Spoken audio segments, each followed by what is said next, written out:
ගෙවී ගියපු අවුරුදු කොහොමද ගත වුනේ? ඒ ගැන දැන් හිතලා වැඩක් නැහැ.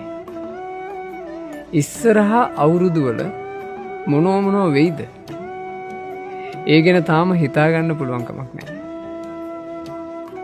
දැන් ඔබ මොනව කර දින්නේ? ආන් ඒක තමයි වැදගත්. මේ මොහොත ලස්සනට ගත කරනවා. ඒක තමයි වැදගත්. මේ මොහොත සාර්ථකව ගෙවෙනවා නම් ඒක තමයි වැදගත්.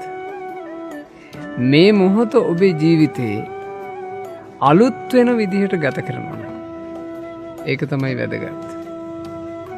ඔබ සතුන් මරමරා හිටිය කෙනෙක් වුණත් දැන් ඔබ සත්තු මරන්නේ නැත්තම් ඔබේ ජීවිතය අලුත් වෙනවා. ඔබ හොරකම් කර හිටපු කෙනෙක් වුණත් දැන් හොරකම් කරන්නේ නැත්තම් ඔබේ ජීවිතය අලුත් වෙනවා.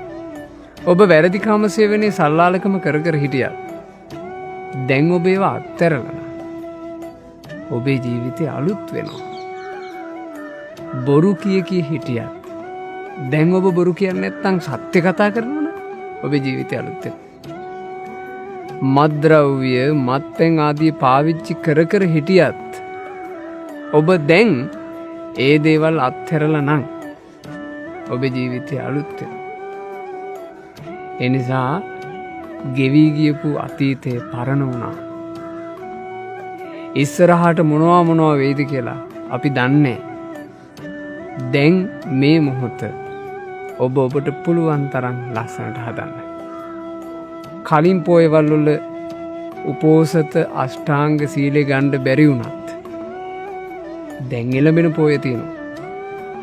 ඒ පොයවල් වල ඔබ අනිවාර්යෙන් උපෝසත අෂ්ටාංග සීලේ ගන්න. සිල්වත් වෙන්න. ඔබේ ජීවිතය අලුත් වෙයි.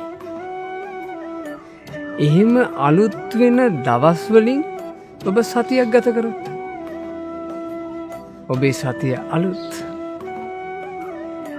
එහෙම අලුත් සති 4කින් ඔබට අලුත් මාසයක් ලැබෙයි. ඒ බඳු අලුත් වෙන මාස 12ක් ගත කරොත් ඒ අවුරුද්දම අලුත් අවුරුද්දක් නෙමෙයිද? ඒ නිසා මේ මොහොතේ ඉඳන් පින් කරන්න පටන් ගන්න. කුසල් වඩන්න පටන් ගන්න. යහපතේ හැසිරෙන්න පටන් ගන්න. ධර්මයේ හැසිරෙන්න පටන් ගන්න. සිල්වත් වීම පටන් ගන්න. ඔබට දිනෙන් දින අලුත් වෙන නැවුම් ජීවිතයක් ඇති කරගන්න වාසනාව ලැබේවි.